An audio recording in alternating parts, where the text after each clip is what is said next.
Gloria al Señor. Dios le bendiga, mis amados hermanos.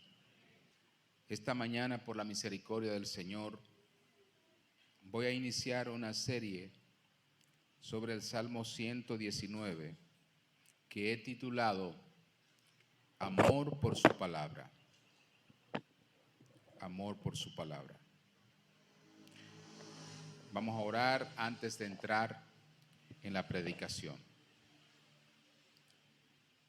Padre Santo, tú eres bueno y hacedor de grandes maravillas. Nuestras almas se postran delante de ti, Señor, porque reconocemos tu majestad, tu señorío, tu soberanía, tu control y dominio sobre todas las cosas, pero muy especialmente sobre tus hijos, los que has llamado a través de tu Hijo Jesucristo para servirte, para rendirte adoración, Señor, en todo tiempo. Gracias por hacernos parte de ese pueblo redimido por la sangre de Jesús y cada día mantenernos y sostenernos en tu camino, Señor. Gracias por este privilegio que tú nos das, Señor. Anímanos cada día a honrarte como tú debes ser honrado. Oh Señor, a ser agradecidos por esta obra efectuada en nuestras vidas. Gracias, Señor. Ahora te rogamos en el nombre de Jesús que tu palabra llegue a nuestros corazones, Señor, y obre poderosamente en cada uno de nosotros. Oramos así en el nombre de Jesucristo, tu Hijo. Amén. Amor por su palabra. He querido titular así a esta serie de predicaciones porque veo en el escritor, el autor sagrado David, que este hombre manifestó una devoción, un amor, un respeto por la palabra de Dios como posiblemente ningún otro se encuentra en las Escrituras. Este hombre amaba la revelación de Dios y lo hacía porque entendía varias cosas este hombre. En primer lugar, David entendía que si algo él iba a conocer de Dios, lo debía conocer a través de su revelación. David podía mirar a los cielos y mirar a la creación y maravillarse de ella.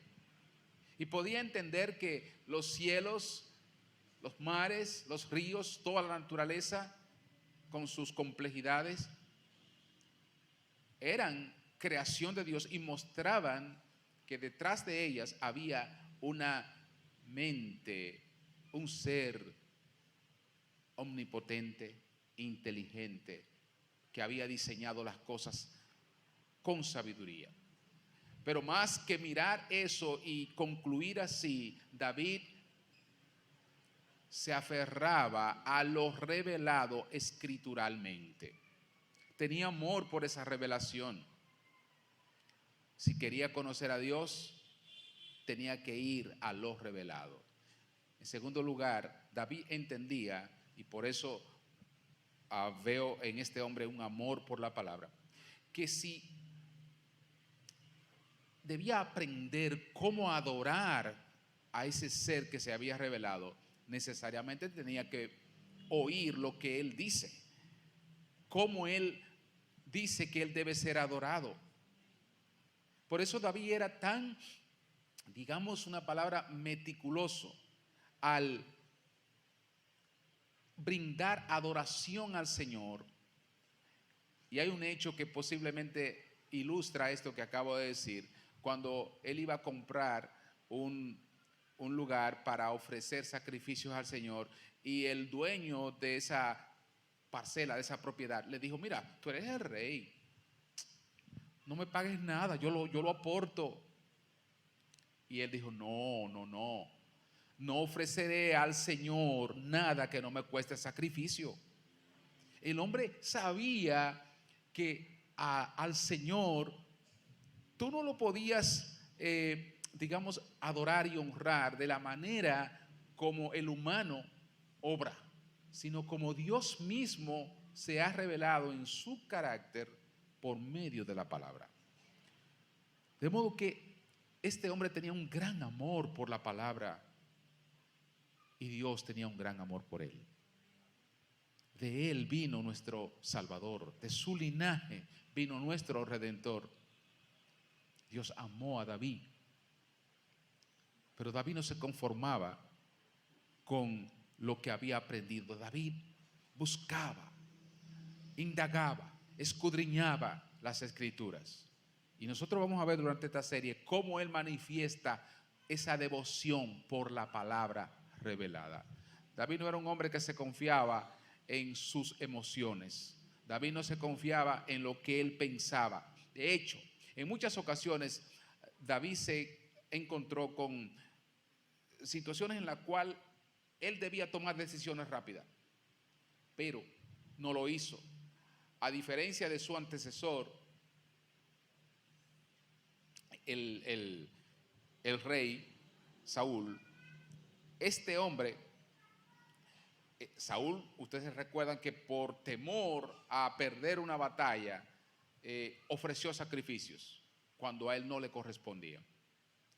En una ocasión a David se le presentó algo parecido cuando su ciudad fue masacrada, se llevaron sus mujeres, sus hijos, completamente destruida.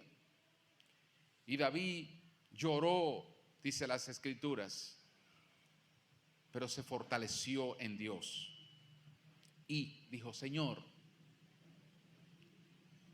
perseguiré a estos mis enemigos, los perseguiré, los alcanzaré. Es decir, buscó la dirección, la consulta, la información del Dios que sabía, de que él sabía que podía ilustrarle, enseñarle.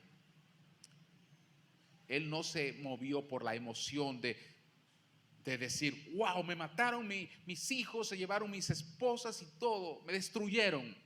No fue movido por emoción. El hombre tenía un entendimiento del Señor, de que él sabía que debía consultar a Dios en todo, que Dios debía ser su guía, que la palabra dada por Dios a él era lo que lo iba a motivar y a darle la victoria. David amaba al Señor porque amaba su palabra. Y ustedes dirán: ¿y qué tenía David en sus manos como revelación de Dios? Bueno, eso es lo grande, mis amados, que a diferencia nuestra, David tenía mucho menos que nosotros.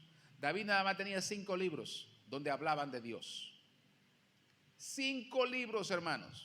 Eso era la ley que él dice: que yo quiero guardar tus mandamientos, tus estatutos, quiero andar por ellos, son deleitosos. 5 libros que hablaban ni siquiera con una claridad tan precisa de ese Dios que él adoraba con tanta devoción. Cuando digo con una claridad tan precisa, me refiero cuando hago comparación entre el Nuevo Testamento y esos 5 libros. Eso era lo que David tenía, hermanos. 5 libros que hablaban de Dios: Génesis, Éxodo, Levítico, Números y Deuteronomio, la Torá o el Pentateuco, como se le conoce.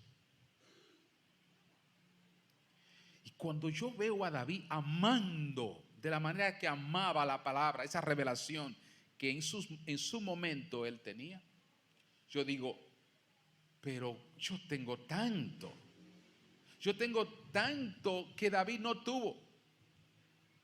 Yo tengo los profetas, yo lo tengo a él, a David, que fue usado como instrumento para escribir tanta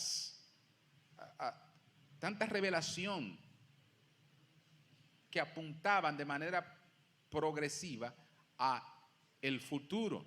David pudo no, como dice el libro de los Hechos, pudo no saber que esas cosas se estaban refiriendo a el futuro. Él hablaba por medio del Espíritu como si esas cosas en alguna parte de su persona se aplicaran a él.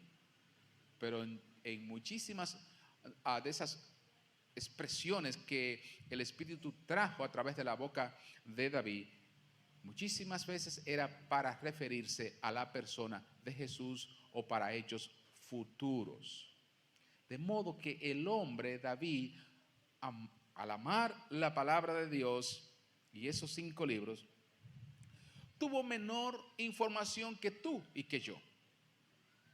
Nosotros tenemos, como dije, los profetas, tenemos a David, tenemos a todos aquellos profetas menores que fueron después de él, y tenemos, mis amados, todo el Nuevo Testamento. Tenemos la persona de Jesucristo revelando lo que hay después de esta vida, revelando la persona del Padre. Si David podía amar al Padre por medio de la revelación que él tenía en ese momento, cuánto más tú y yo, que tenemos todo el Nuevo Testamento, que no solamente apoya el Antiguo Testamento, que lo sustenta, sino que lo aclara. El Nuevo Testamento aclara muchas de las cosas que se dijeron en el Antiguo Testamento. Es por el Nuevo que nosotros podemos saber que ahora el Salmo 16 no se refiere solo a David, sino a la persona de Jesucristo. Todos esos, el Salmo 110, podemos nosotros ver que no se refería al propio David, sino al Mesías que vendría. Tenemos toda esta revelación, tenemos estas cartas de Pablo, este hombre usado por Dios de manera poderosa para hablarnos de una teología tan clara, donde habla de la persona de Jesucristo como el Hijo de Dios hecho hombre para llevar el pecado de la humanidad. Un sacrificio perfecto, expiando todos los pecados de todos los hombres que vienen a él. Tenemos toda esa revelación, tenemos el Apocalipsis donde nos habla de el Cordero sentado a la diestra de Dios, los millones de ángeles adorándole, y donde nos habla de Cristo viniendo en las nubes. David no tuvo nada de eso y amaba la palabra de Dios, se regocijaba y se gozaba. Y David tenía poca información con relación a lo que nosotros tenemos. ¿Amamos nosotros la palabra de Dios? ¿La amamos como David la amaba?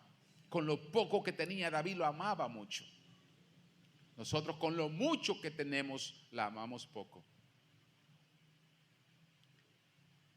Y digo esto y me incluyo, porque me incluyo como creyente de esta época, que tengo tanto, y a pesar de que soy asiduo lector de la palabra, yo digo, pero es que tengo que ser más, mucho más, porque David se gozaba y se levantaba de mañana a estudiar la palabra de Dios, a buscar al Señor en su palabra. El hombre era un constante buscador en la palabra de Dios. No era guiado por pensamientos humanos, no era guiado por las cosas que le podían presentar, por emociones, por sueños. El hombre no era guiado por sueños, el hombre era guiado por la palabra. Él sabía la importancia de ser guiado por la palabra del Señor. En el verso 105 él dice: lámpara es a mis pies tu palabra y lumbrera a mi camino. Él sabía que era la palabra de Dios la que lo iba a alumbrar e iba a guiar. De modo que cuando yo comparo a David teniendo tan poco con relación a mí y a ti, que tenemos tanto, que habla con tanta claridad de Dios? Yo digo, la iglesia le falta amor por la palabra. Nos falta mucho amor.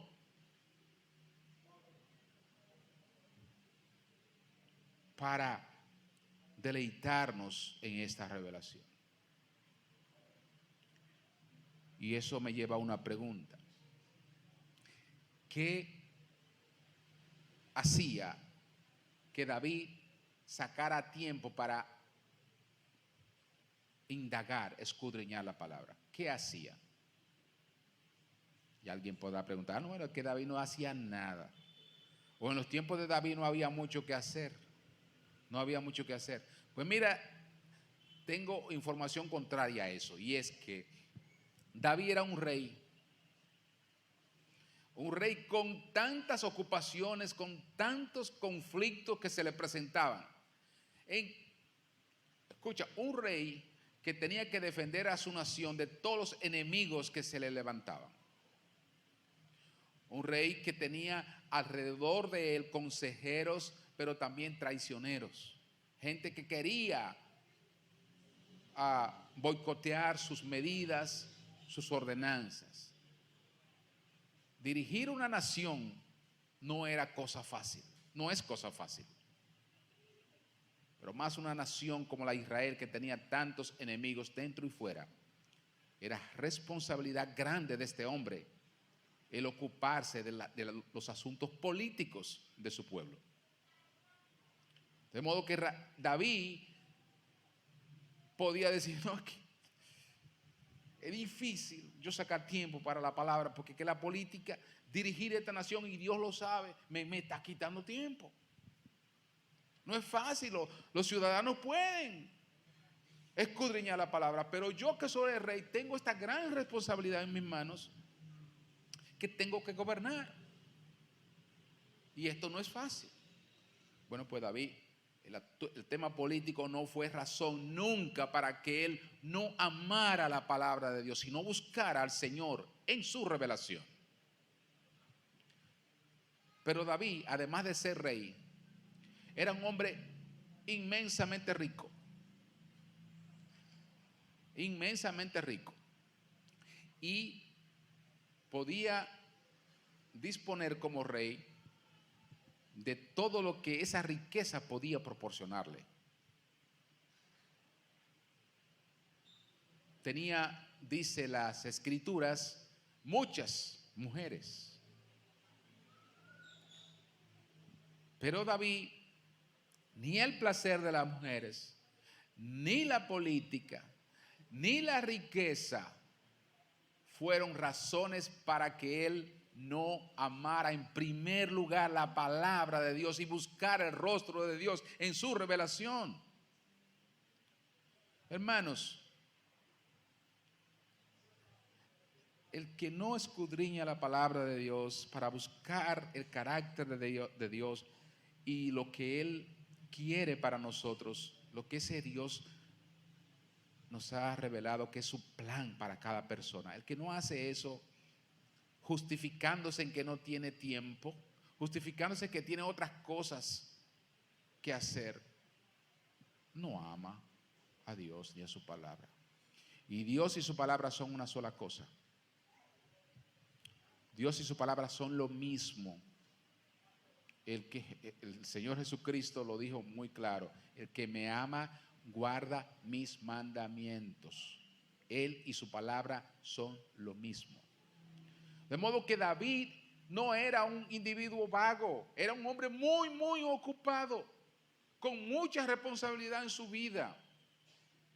Cuando tú, como persona, como cristiano, traes la justificación de que tú no tienes tiempo para leer la palabra, para buscar al Señor allí, entonces, mi amado, no te engañes a ti mismo. No te engañes. Tú no amas la palabra de Dios. Tú no amas. Tenemos que desarrollar el amor por la palabra de Dios que tenía este hombre.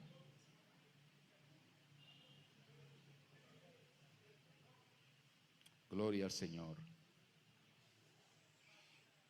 Habiendo dicho eso del que escribió este salmo dirigido por el Espíritu, yo quiero entonces leer estos primeros 8 versos.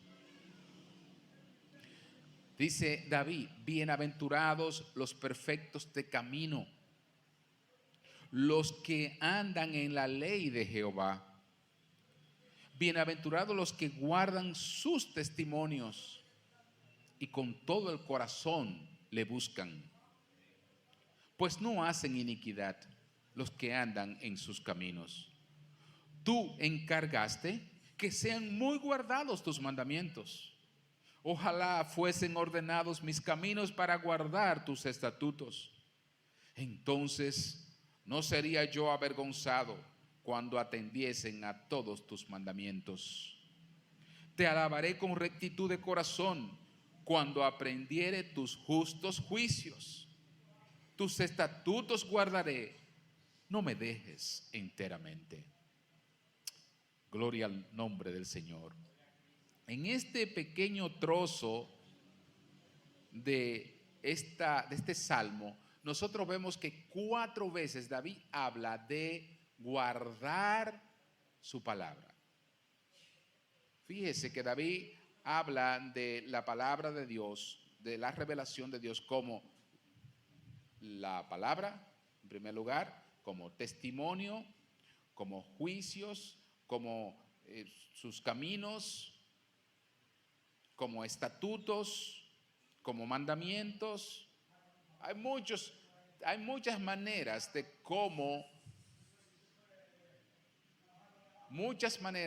cómo David nombra la palabra de Dios.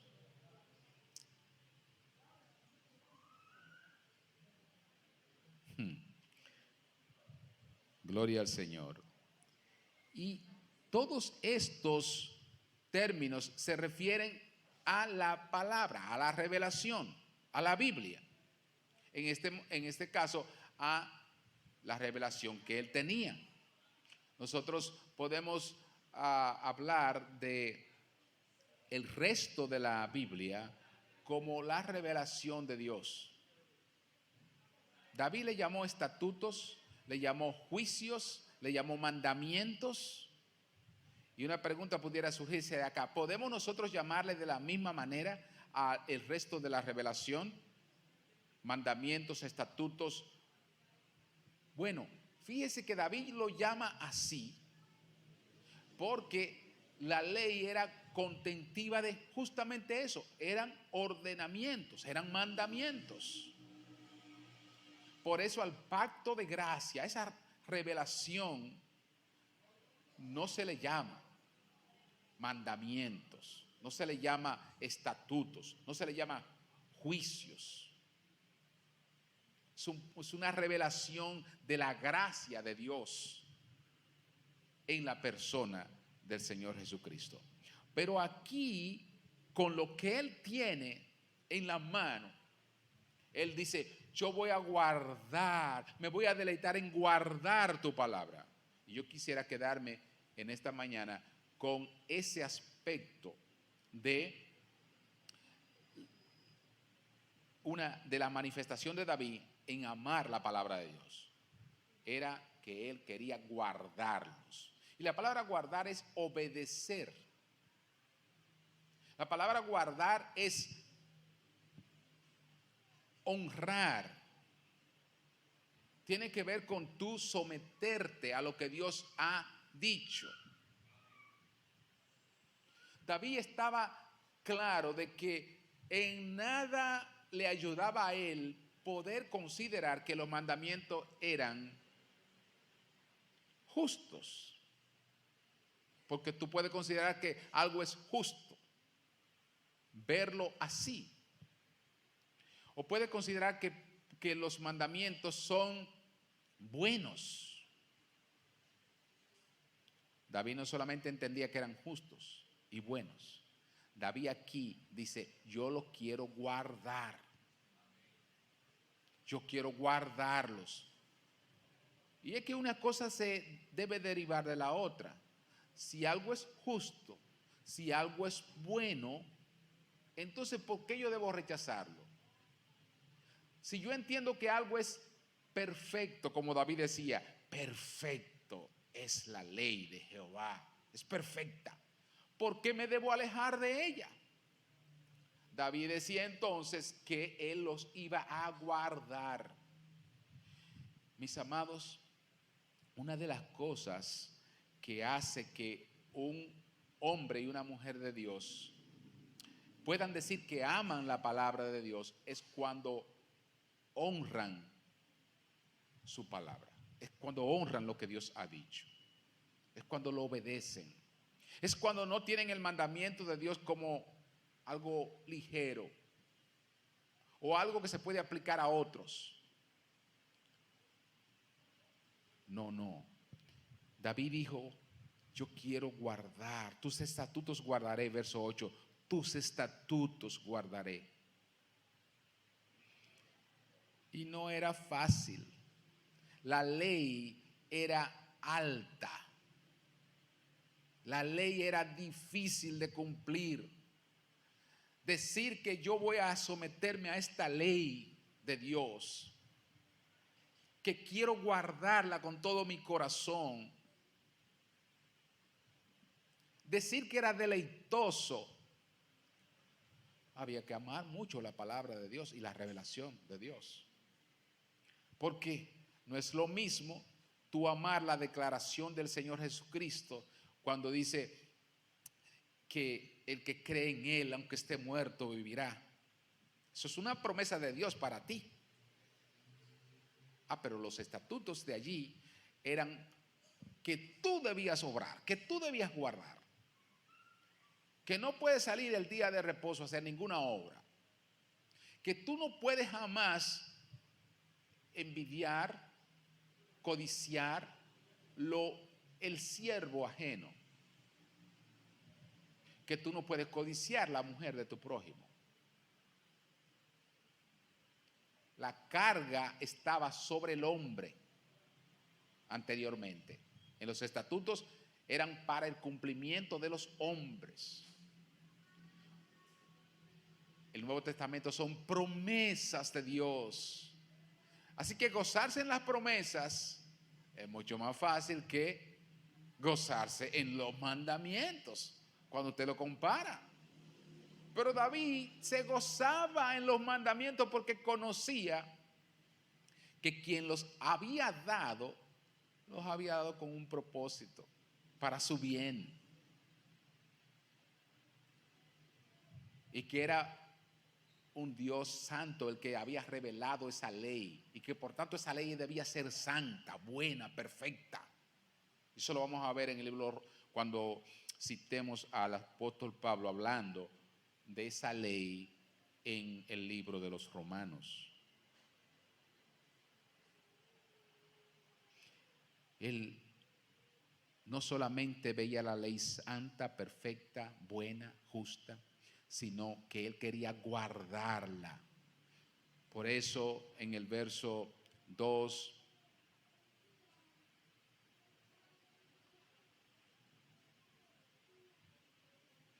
dice, bienaventurados los que guardan tus testimonios. No los que observan tus testimonios en el sentido de mirarlos de lejos, no, los que lo guardan. Mis amados, si era difícil guardar los mandamientos en el pasado por la imposición, por la fuerza de la ley y el carácter santo de la misma, y ciertamente porque todavía el ser humano no había sido empoderado, y esta palabra usada en el buen sentido, lleno del poder del Espíritu, porque ciertamente en el Antiguo Testamento el Espíritu venía e informaba al profeta, y el profeta hablaba al pueblo. Pero después de la venida del Espíritu Santo, el hombre ha sido lleno del Espíritu Santo, el creyente ha sido lleno del Espíritu Santo y tiene el poder ahora para no solamente entender las cosas mucho mejor que en el pasado, sino gozarse en ellas, gozarse en la palabra de Dios. Pero además, porque es que la revelación que vino a través de Jesucristo es de promesas y promesas. Son promesas gloriosas, benditas. Y el Espíritu Santo haciendo que esas promesas se vean claras a nuestros ojos y a nuestra alma. Y yo digo, pero ¿cómo no podemos nosotros amar la palabra de Dios cuando tengo al Espíritu que me enseña la bondad de Dios y cómo estas palabras reveladas son para mi bien? ¿Cómo no puedo yo hacerlo si miro toda una historia de 2000 años de una iglesia triunfante, una iglesia conquistando, un Espíritu Santo moviéndose en medio del pueblo, el Hijo de Dios obrando, transformando vidas? Estas fueron cosas que David no vio, no lo vio, reyes no lo vieron, príncipes no lo vieron, pero nosotros lo hemos visto y lo estamos viendo y estamos viviendo en ese pacto de gracia. Entonces, ¿cómo no guardar esta revelación de Dios? Guardarla, amarla, mucho más que lo que David amó esos 5 libros que pudo tener en su tiempo. Amar la palabra de Dios está vinculado a que la guardemos. De otra manera, no podemos decir que amamos a Dios cuando no guardemos su palabra. Mire, tú encargaste, verso 4, tú encargaste que sean muy guardados tus mandamientos. Es decir, no se trata de algo que yo deseo solamente, aunque por consecuencia de conocer a Dios, viene a mí el deseo de guardarlo. Cuando conozco a Dios, cuando veo su carácter en su palabra, más deseo tengo de guardar su palabra. Eso es una relación que hay ahí. Más le conozco, más me someto a Él, más le temo. Mientras más le conoces, más le temes. Hay un pasaje, déjeme ver si puedo mirarlo, en el cual hay un episodio de la vida de nuestro Señor Jesús con los apóstoles, en el cual ellos están en el mar y el Señor le dice que tiren la red. No habían pescado nada, durante toda la noche. Y entonces el Señor le dice que tiren la red hacia cierto lugar. Cuando eso ocurre, tiran la red y la red sale llena de peces. Pedro, que estaba allí, dice la Escritura que cuando Pedro vio a este hecho, Pedro le dijo al Señor: Señor, apártate de mí, que soy hombre pecador. Apártate de mí, que yo soy un hombre pecador. Y dice también la Escritura ahí mismo que Juan y Jacobo se llenaron de temor ante el hecho. ¿Y quiénes fueron Pedro, Jacobo y Juan? Esos fueron el círculo íntimo de nuestro Señor. Ellos fueron los que estuvieron en la transfiguración. Vieron al Señor transfigurado allí en el monte. Eran esos 3 a los que el Señor les permitía entrar en los lugares donde otros no podían entrar. Estos hombres fueron los pilares de la iglesia en sus inicios. Y traigo ese episodio en esta predicación a propósito de lo que mencioné, que mientras más conocemos al Señor, más le tememos y más queremos guardar su palabra. Estos hombres conocieron al Señor más que los otros discípulos, se intimaron con el Señor y eran hombres de gran temor en guardar lo que el Señor les anunciaba. Fue uno de ellos, Pedro, el que cuando el Señor estaba predicando y dijeron algunos, dura es esa palabra que tú estás diciendo, Señor, ¿quién la va a soportar? Y entonces el Señor les dijo, bueno, es dura, pero si ustedes quieren irse también, porque la multitud se estaba yendo, ustedes quieren irse. Y Pedro fue uno de los que dijo, ¿dónde iremos, Señor? Tú tienes palabra de vida eterna.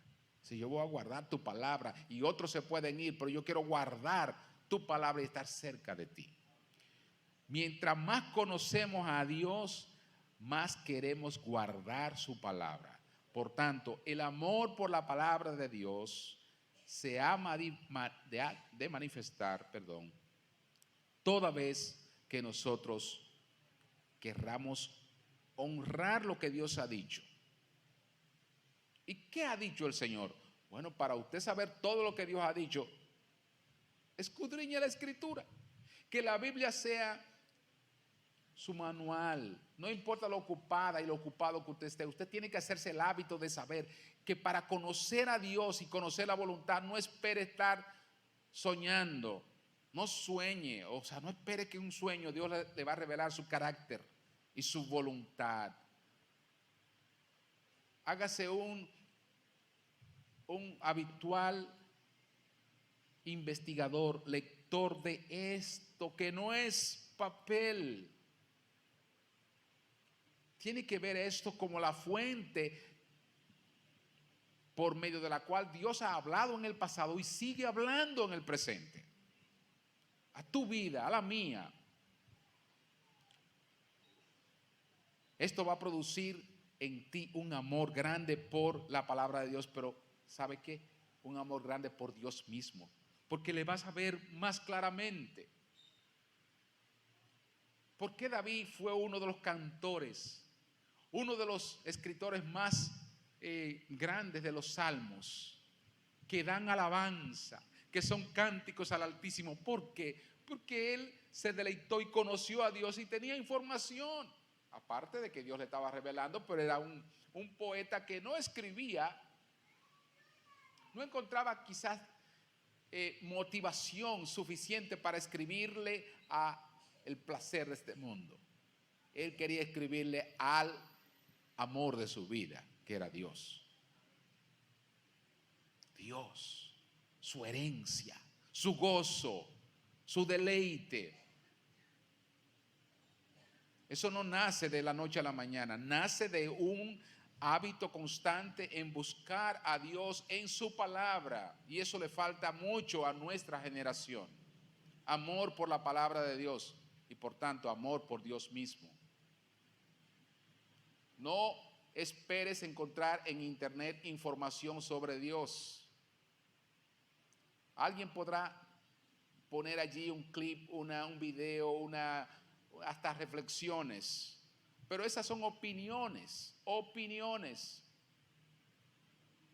expresiones de meditación e interpretaciones de lo que pudiera ser un texto bíblico. Tú tienes la Biblia, tú tienes la revelación en tus manos, completa. Dedícate a ella, muestra el amor por la palabra y verás cómo vas conociendo más al Señor.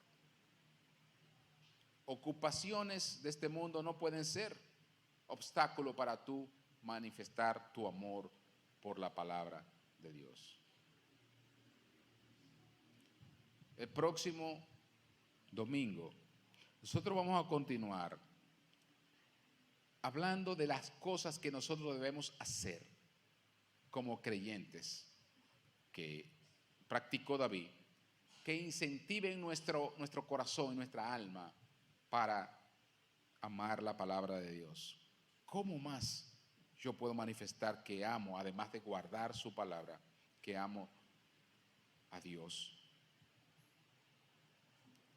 Yo quiero con estas predicaciones traer ese deseo, despertar en ti el deseo de que volvamos a los tiempos donde la Biblia ocupaba el centro de cada hogar.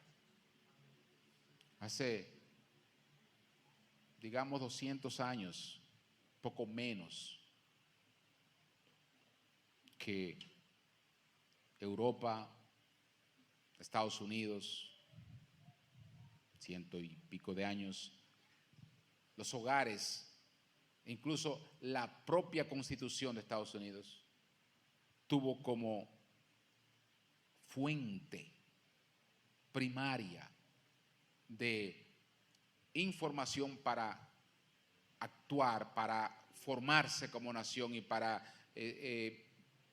establecer las reglas de la vida social, tuvieron a la palabra de Dios como centro. Ojalá que nuestra generación vuelva, es mi deseo que nuestra iglesia y la generación que estamos viviendo vuelva, porque allí conoceremos al Dios verdadero y no al Dios que están distorsionando por ahí. Porque hay una distorsión de la persona de Dios en las iglesias, en la sociedad, totalmente. Cuando usted ve que en el día de ayer,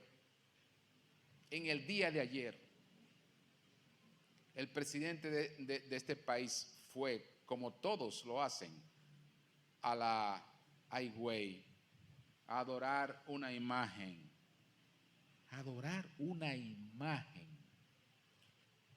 Cosa tan terrible. Y a pedirle a esa imagen que nos proteja, que esté con nosotros, que nos guíe. El primer mandatario de la nación decir eso es una cosa terrible. Y cómo miles se desplazaron allí a adorar esa imagen. Y dice uno de los mandamientos en los cuales David se gozaba: no tendrás dioses ajenos delante de mí. No te harás imagen, ni ninguna semejanza de lo que está arriba en el cielo, ni abajo en la tierra, ni en las aguas debajo de la tierra. ¿Cómo puede decir esta nación y el presidente y tanta gente que conoce a Dios? Conocer a Dios es guardar su palabra, y su palabra dice claramente que no podemos hacernos imagen. De modo que cuando nosotros vemos que hay mucha gente que dice que conoce a Dios, le podemos decir, bueno, no sé a qué Dios, pero no al Dios que se ha revelado en las Escrituras. Amar su palabra es guardarla. Y debemos volver como sociedad, como generación a esto. Y gritarlo al mundo y decirle, eso está mal, porque la revelación de Dios dice esto. Vamos a ver cómo David dice en este mismo salmo más adelante que el celo de su palabra le había ganado muchos enemigos, y que lo estaba consumiendo. Y eso produce el amor a la palabra de Dios, produce un celo grande en nosotros, que vamos a hablar de eso en la próxima semana. Produce un celo grande que no nos permite estar callados ante situaciones como esas. Defendemos, no porque Dios necesite ser defendido, en ninguna manera. Defendemos la revelación que Él nos ha dado, y a esos que actúan mal tenemos que decirle que están actuando en contra de Dios, en contra de su palabra. Eso debe nacer en nosotros como defensores de la única revelación que es muy clara y que no admite que los hombres le agreguen o le quiten. Debemos ser celosos de la palabra de Dios, pero para eso tenemos que conocerla y amarla.